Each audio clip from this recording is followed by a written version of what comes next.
So Tanmay, we talked about how workplaces can manage stress or work on the fundamentals that this doesn't lead to stress or unhealthy workplaces.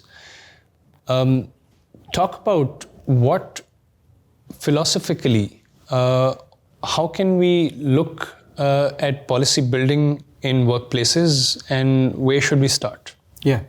Again, great question. And there's a lot of history to the workplace mental health piece, right?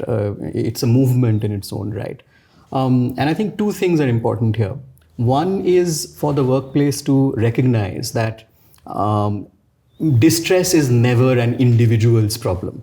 Distress is not something that is either limited to a person, caused by that person, and therefore it's not a problem that can be solved entirely, completely by one person. There's an essay that I absolutely love by Mark Fisher, who's a cultural theorist, and he calls it the privatization of stress. And what he means by that is that in our culture, in our society, we tend to shunt all responsibility and all blame of somebody being unwell or somebody not being healthy onto them, whereas they probably are at the receiving end of oppressive systems, structures. So the first thing when you start mapping out your policy, you have to really ground yourself very, very sincerely in this understanding that a mental health condition or distress, stress, whatever you call it without the labels, is never an individual's problem.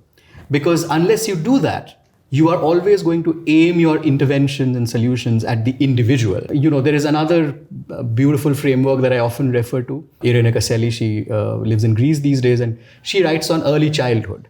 Mm-hmm. And she talks about this beautiful framework called the 90 centimeter perspective.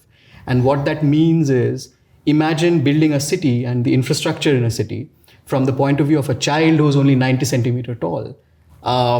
When you create a city or an environment that is safe for a child, for the elderly, for people with disabilities, you are creating infrastructure that is safe for everybody. So when you put up a ramp in the office, you're not just doing that as a token gesture for that one person in your office who uses a wheelchair. Tomorrow, if somebody breaks their leg, they're going to use that wheelchair. If you have senior employees who find it difficult to climb stairs, they are going to find that useful.